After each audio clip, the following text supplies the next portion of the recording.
The Tennessee Titans need to trade down with the number 1 overall pick in the draft, and I'll show you exactly how they need to do it on today's 7-round mock draft edition of Locked On Titans.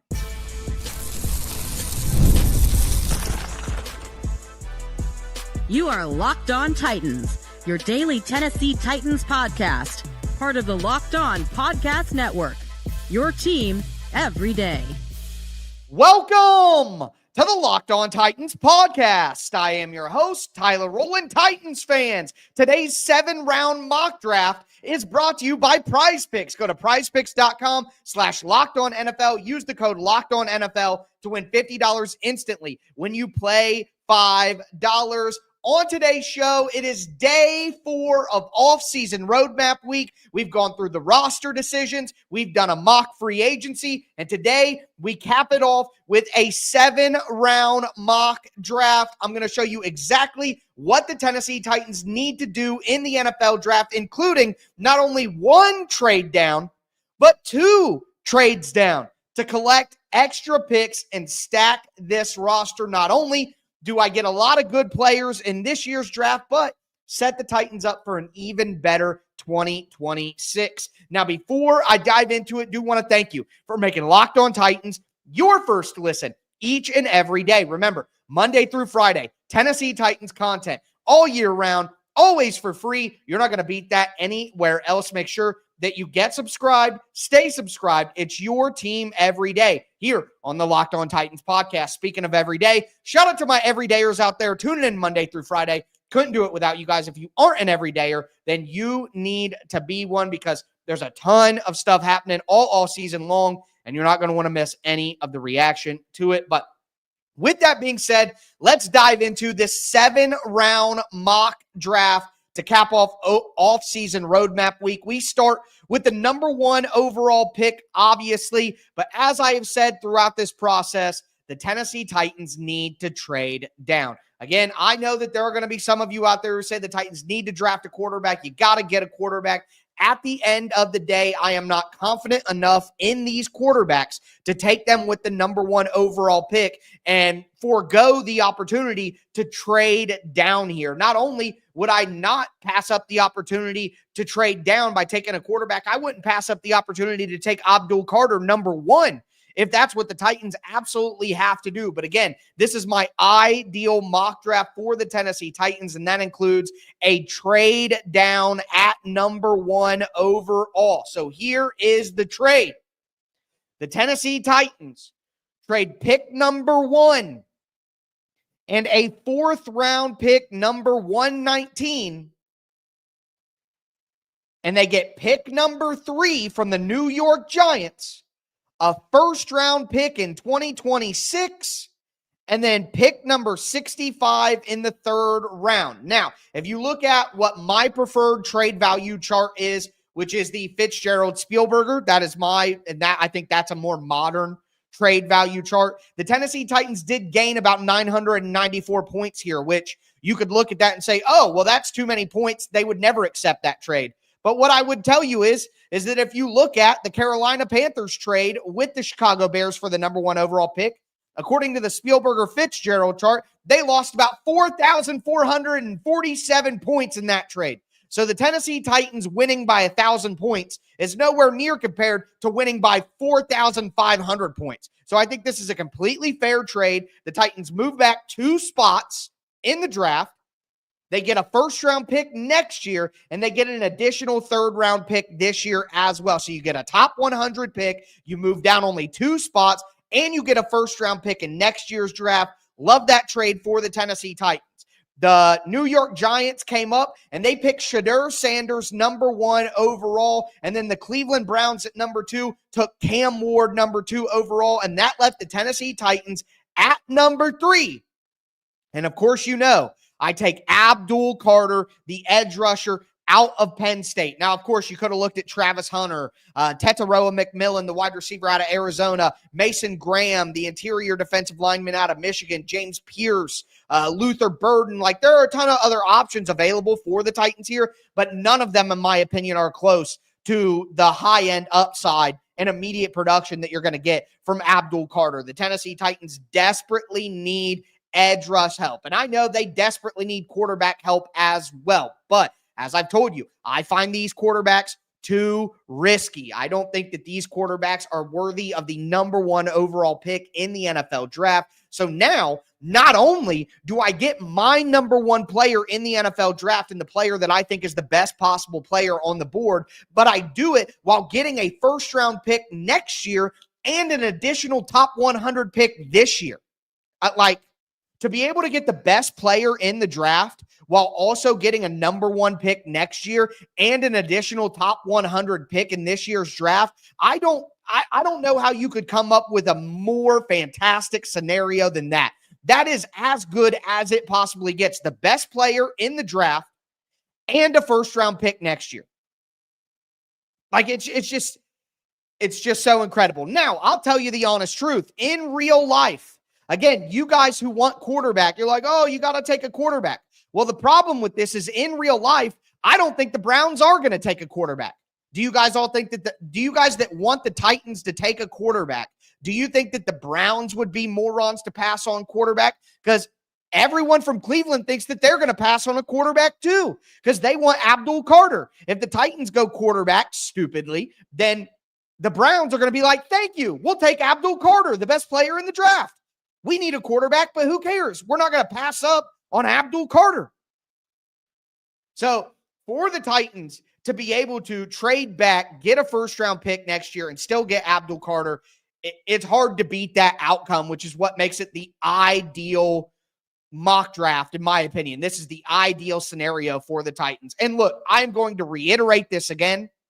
Despite how many times I say this, my words are going to be misconstrued. People are going to tell me I hate the quarterbacks, blah, blah, blah, this and that. If the Tennessee Titans want to take a quarterback, if the Titans believe in Cam Ward, if the Titans believe in Shedeur Sanders, and they believe that they're the quarterback that can elevate this team and get them over the top and get them back towards winning, then I'm fine with it. I am perfectly okay with taking the quarterbacks if that's what the Tennessee Titans want to do. I'm in to try one of the quarterbacks. I'm not fully against that. But if I am making a list of what I think is the best thing that the Tennessee Titans could do, trade down and still get Abdul Carter is number 1. It's number 1. And then just take Abdul Carter as number 2, take Travis Hunter as number 3, and then quarterbacks are Cam Ward's number 4 and Shedeur Sanders is number 5. Those are my top outcomes that are possible.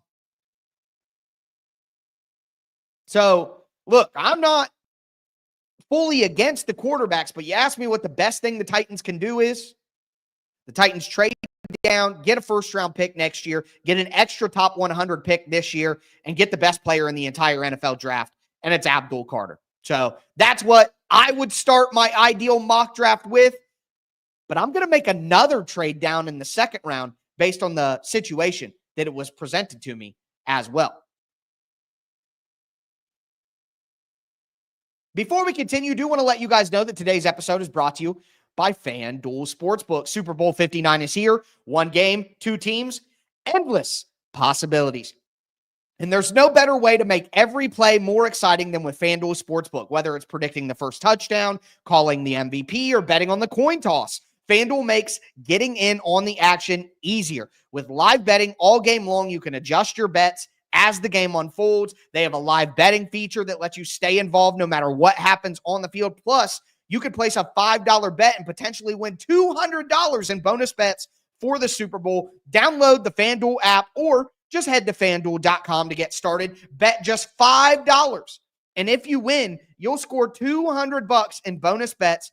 That's FanDuel.com. Bet with FanDuel, the official partner of Super Bowl 59.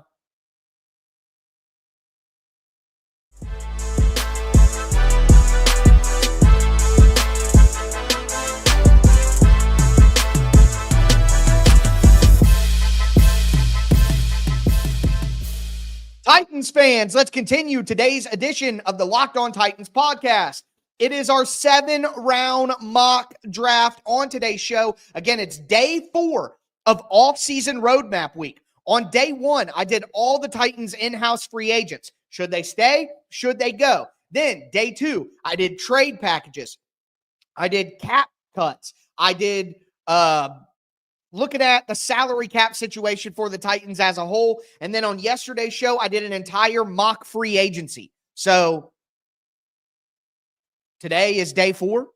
We get the mock draft in, trade down from number 1 to number 3, get a first-round pick next year, get pick number 65, take Abdul Carter, and then you come to pick number 35, which is the Tennessee Titans' second-round pick. A lot of you guys have been asking me, why don't the Titans pick number 33? Well, when you have the same record as other teams, like the Titans and the Browns had the same record, well, the Titans won on the tiebreaker for the number 1 overall pick, but then after that happens, the teams rotate who gets the first pick out of the tied records. So the Tennessee Titans go from the top of the tied records to the bottom of the tied records in the second round, and then they flip again in the third round and so on and so forth. But that's why the Titans pick 35 instead of 33. But either way, the Titans aren't going to be picking at number 35 in my mock draft. I have the Tennessee Titans making another trade, and here's why.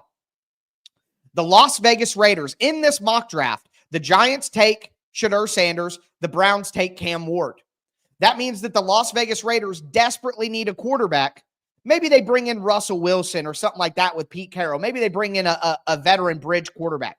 But the Raiders will desperately be looking for a young quarterback, and I think that Jalen Milroe would be a good option for the Las Vegas Raiders to sit behind whoever they get as a veteran or whatever. So the Las Vegas Raiders trade up from number 37 to number 35 so that they can draft Jalen Milroe. And in that trade, the Tennessee Titans trade 35, 102, and 169, and they get back 37, 73, and 214. So we drop back from 169 to 214, but they move up from 102 to 73. So now you have 37, 65, and 73. Now the Tennessee Titans have gone from 3 picks in the first 100 to 4 picks in the first 100 and an extra first rounder next year. Boom. But with that being said, now that we know the Tennessee Titans have slid back from 35 to from 35 to 37, who do they pick? Well, guys, the Titans want to build through the trenches. That's what Mike Borgonzi has said. That is what we're getting from the Titans organization with the new front office structure. So the Titans go offensive tackle. I'm going Ariante Ursary, offensive tackle, Minnesota. 6'5", 339 pounds. He has the length. He has the size. He has athleticism. He's only 21 and a half years old, and he has good experience in college. Look, he has a great punch. He's great with his hands, inside, outside. His punch is fantastic. Bill Callahan's going to love that. He's got some great technique in his pass blocking ability. He uses a snatch trap technique where you get into the inside shoulder pads of the offensive lineman and pull them down. He's a guy who's great at the second level, good experience in zone blocking, but also the ability to work in gap schemes as well. He's a good puller. He's good at the second level, like I said. So I like Ariante Ursary. I think starting with Abdul Carter as a starting edge rusher, and then you get Ursary. And remember, on yesterday's show, I brought in Jedrick Wills for $2 million.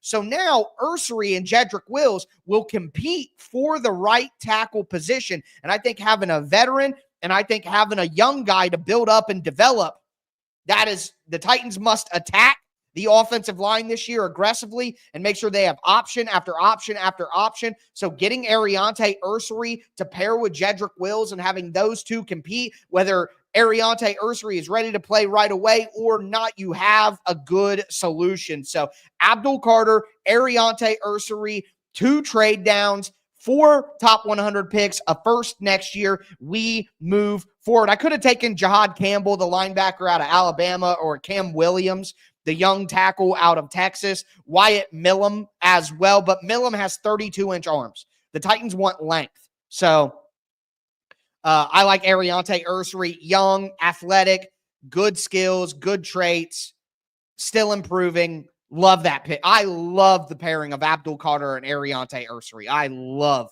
that pairing. Plus to trade down twice, we're killing it. We're killing it out here. But then we move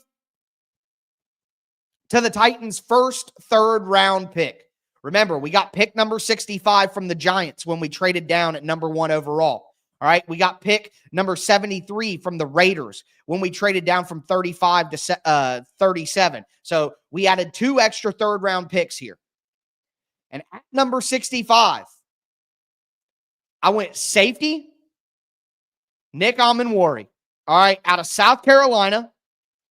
To me, Amanwari reminds me of,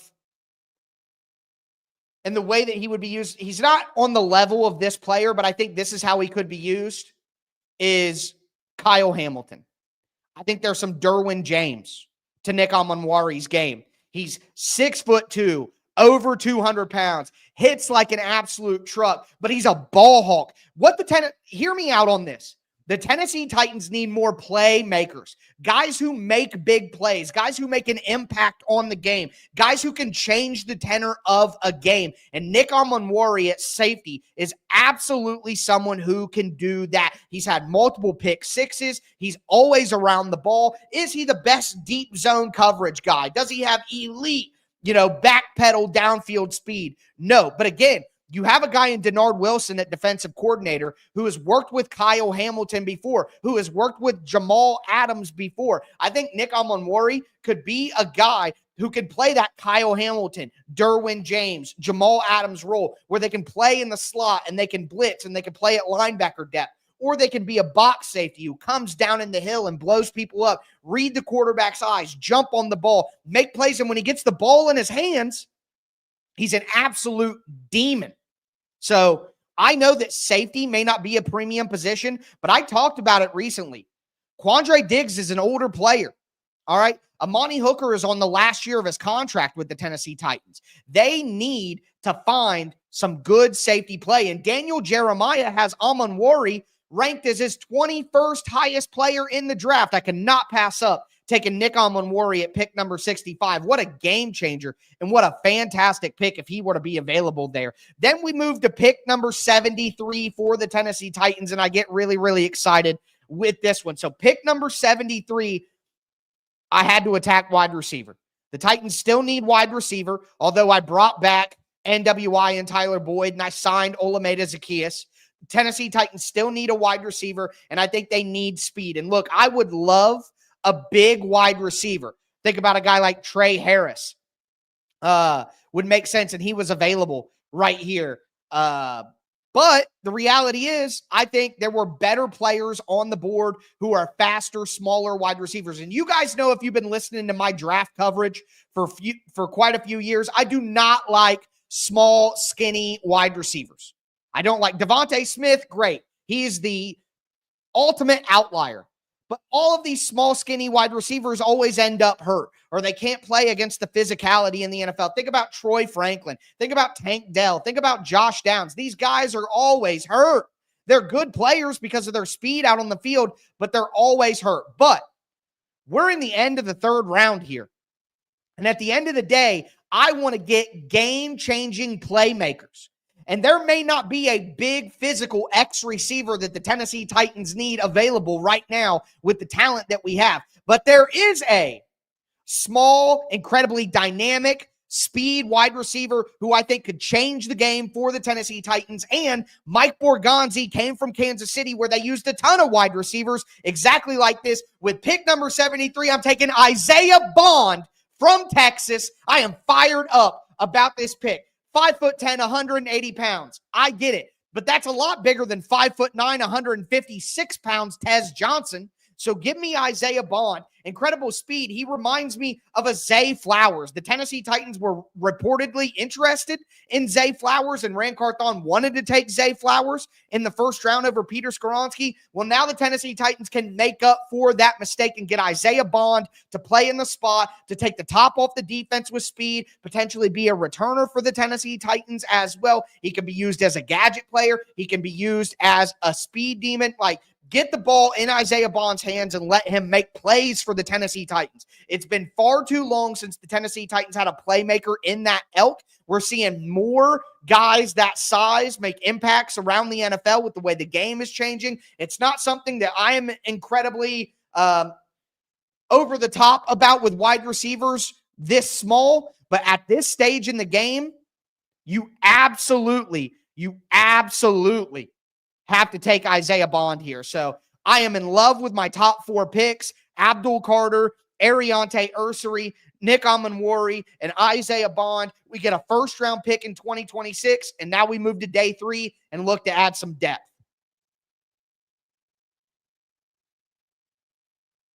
Today's episode is sponsored by Betterhelp.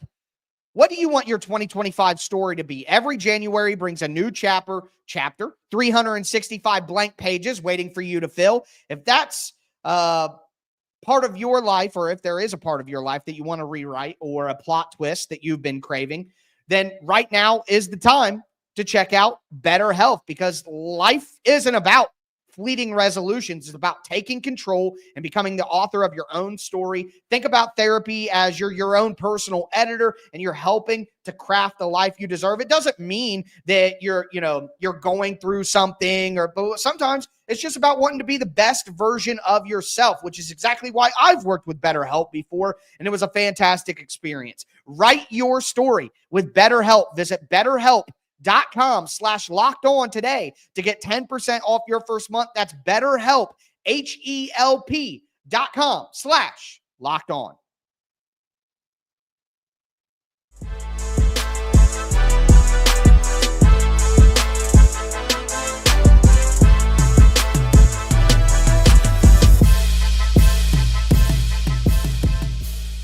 Titans fans, let's continue today's edition of Locked On Titans. We are doing a 7-round mock draft. It's day 4 of my off-season roadmap week. Again, this mock draft is paired with my mock free agency from yesterday, with my cap cuts and my roster decisions from earlier this week. I'm building out a perfect all-season for the Tennessee Titans, and now we are in the final stage, which is the draft. On tomorrow's show, I'm going to recap everything and look at what the Tennessee Titans roster looks like now after my mock offseason, where they still have problems, where we fix some things, what I'm most excited about. So we'll do that on tomorrow's show. Thank you for making Locked On Titans your first listen, and thank you for getting me to 15K subscribers. I'm going to spend some time on tomorrow's show going over some of the recent accolades the show has gotten.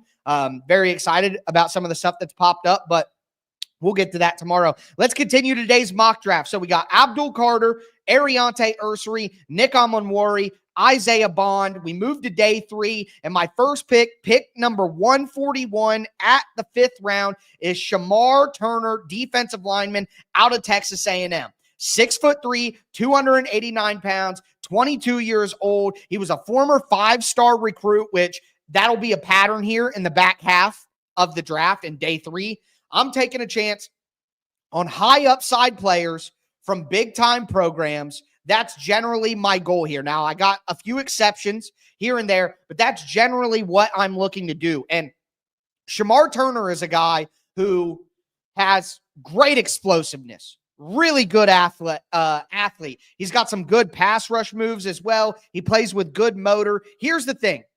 They tried to move him inside in his last year at Texas A&M to be a defensive tackle, like a 3-technique defensive tackle, and he's just a little too small for that. He can't hold up against blocks. He's not going to be great in the run game. And I think what the Titans need to do is they need to transition him out to be a 5-tech, to be a 3-4 defensive end, rather than being a defensive tackle on the interior. I think he's a guy who can line up in a versatile front as kind of a 4-3 defensive end, which the Titans play multiple fronts throughout the season. So he can be more of a 4-3 defensive end. I'm not comparing his skill set necessarily to this player, but think about the role within the Tennessee Titans defense. I think that Shamar Turner could be like a Danico Autry. He could be a heavy defensive end, and then on passing downs, he could kick inside. And look, T'Vondre Sweat was a good pick. I was wrong about T'Vondre Sweat. Okay, laugh it up. Let's move on. T'Vondre Sweat was not a super productive pass rusher this year. Okay? And there were concerns that at his size, with what he did in college, that he may not be a very disruptive pass rusher consistently. Well, a guy like Shamar Turner, with his athletic traits and his freakish ability and his twitch, he's a guy who could maybe come in for T'Vondre Sweat on some third down opportunities to be part of the pass rush. So if you have Abdul Carter, Harold Landry, Arden Key, Baron Browning, who I added in free agency, Tavondre Sweat, Sebastian Joseph Day, Jeffrey Simmons, and Shamar Turner. Now you have an 8-man rotation on the defensive line that gives you the ability to stay fresh throughout games. And the Titans had a big problem last year that their backup defensive line would be a big drop-off for them. Now you don't have that problem as much. That is how you attack the pass rush. Shamar Turner, 5th round, Texas A&M, former 5-star recruit, freak athlete, needs some polish, needs some refinement. We can work on that, okay, especially on the D-line with the Titans D-line coach. So we move forward to the 6th round. And with the Titans' 6th round pick, number 178, I went with running back Ollie Gordon out of Oklahoma State. 6'1", 230 pounds. Now, Ollie Gordon took a major step back this last year in college football. His yardage almost dropped in half. Now, his carries dropped by about 100 as well. And that's why he's going in the 6th round when he was considered one of the top college football players coming into this last college football season. But here's some realities we need to accept. Tajay Spears was hurt a lot last year. Tony Pollard started breaking down at the end of the year because he is not meant to carry a bell cow running back role. Tony Pollard isn't meant to take as many carries and be used like Derrick Henry. Tony Pollard is meant to be used in a committee. Okay, he can be the lead back in a committee, but he's a committee back.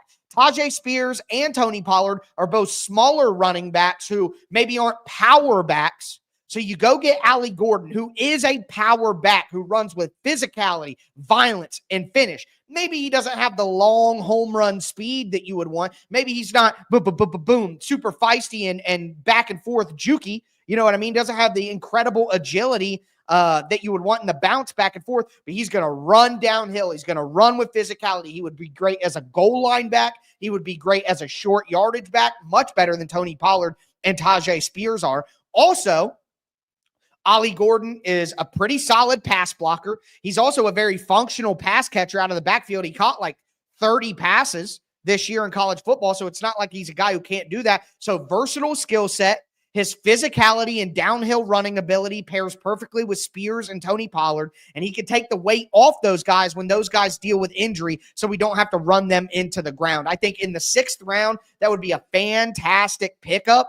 Versatile, power, big size. That's exactly what the Tennessee Titans need. And then when Tony Pollard is done after this year or after next year, or when you move on from Tajay Spears after his rookie contract is up, now you have Ollie Gordon as a perfect person to pair with the next guy you bring into your committee, who's probably going to be a speed back. So to me, it just keeps the chain going at running back, and they need a physical power back. And to get a guy like Ollie Gordon in the 6th round, 178, hard to pass that up. Also, with his size and physicality, he can play on special teams. So that'll help as well. Pick number 214, the end of the 6th round for the Tennessee Titans. I went with Clay Webb, the interior offensive lineman out of Jacksonville State. Now, this is a guy, like I said earlier, I have an exception to the big school thing, but even within that, Clay Webb was a former 5-star recruit who went to Georgia at the beginning of his career. Now, he didn't get to play at Georgia and ultimately had to leave Georgia and ended up at Jacksonville State. So you could use that as a knock against him. But the fundamental talent that he has is there. And at the Senior Bowl, Clay Webb was one of the highlight performers at the Senior Bowl. He had been a guard for most of the time in his college, a little bit of tackle, but they put him at center at the Senior Bowl. So Clay Webb is a guy at 6'3", 310 pounds, needs to put on a little bit more weight, but he could be a long-term center for the Tennessee Titans. We don't know if Cushenberry is going to be long-term affected by the Achilles. So this is a guy who could come in, be a backup center, be a backup interior offensive lineman who spent time at guard, but can be your long-term replacement for Lloyd Cushenberry. Again, 5-star recruit coming out of high school, went to Georgia. He's got the pedigree. He's got the natural talent. Now let's refine it. Let's get it back on track. 6th round pick to get Clay Webb. Absolutely love that pick. And then the final pick of the draft for me, 7th round, 241. I went back to wide receiver. I went with Ja'Cory Brooks, wide receiver out of Louisville, 6'1", 194 pounds. Another guy, former 5-star recruit. He is a height, length, speed athlete. Look, he's slim at 194 pounds. There are some drops on his tape. He maybe doesn't have deep burner speed down the field. He is an older prospect at 23 years old. He's not a super elite yards after catch guy, but we're talking about a 7th-round wide receiver. He is an incredibly crafty route runner. He is a guy who at his size runs great routes. I saw my guy James Foster compared him to Dontavian Wicks from the Green Bay Packers, and I think that's a great comparison because it's a height, length, body type wide receiver who's a good route runner at that size, maybe doesn't have great speed, had some drop catches in college, but either way, Ja'Cory Brooks is a fantastic contested catch guy. Again, he's got good height at 6'1", good length. He's good against zone. He runs good routes. I said earlier when I took Isaiah Bond that what the Titans really need is a big physical X wide receiver because they don't have that on the team right now. You could say NWI is that, but he doesn't have the high-end talent that you need at that. Ja'Cory Brooks is a guy who does have the high-end talent. Maybe he'll never be the speed guy to create separation consistently, but with his good route running ability and his contested catch ability at his size, the Titans absolutely need to take a chance on Ja'Cory Brooks in the 7th round at this stage, 241. Love that pick. So, what is the mock draft in totality? Here it goes. We trade down from number 1 overall to number 3, pick up a first-round pick in 2026, and get Abdul Carter, the best player in the draft. Pick number 37, we make a trade down from 35 to 37, collect some additional third-round picks, and take Ariante Ursary, the offensive tackle, athletic, experienced offensive tackle out of Minnesota. Then we get a playmaking safety with our first pick in the 3rd round, Nick Amonwori. He is a Kyle Hamilton, Derwin James, versatile physical style safety, ball hawk playmaker over the middle of the field. Probably won't even be available that late when the real draft comes, but I'm not passing it. Then we get Isaiah Bond. We get the speedy slot wide receiver who can take the top off the defense, a playmaker the Titans haven't truly had, and a style the Titans truly haven't had in quite some time. We take Shamar Turner out of Texas A&M, the explosive, athletic tweener on the defensive line. Again, we're stacking the trenches here. We take Ollie Gordon with a 6th-round pick as a physical bruising back to pair with Tajay Spears and Tony Pollard. Then we get Clay Webb, the interior offensive lineman out of Jacksonville State, the former 5-star recruit that went to Georgia out of high school. And we finish it up with the physical X receiver, great in contested catches and good route runner, Ja'Cory Brooks, 6'1", out of Louisville. Remember, we got all 8 of those players and a first-round pick next year. Tomorrow, I'm going to recap everything that's happened. Let me know a grade for this mock draft down below in the comments if you're watching on YouTube. But that's going to do it for me today, folks. I am your host, Tyler Rowland. And as always, I messed that all janky up. Let me fix this. It's been a long week. As always, I am your host, Tyler Rowland. And this was Locked On Titans.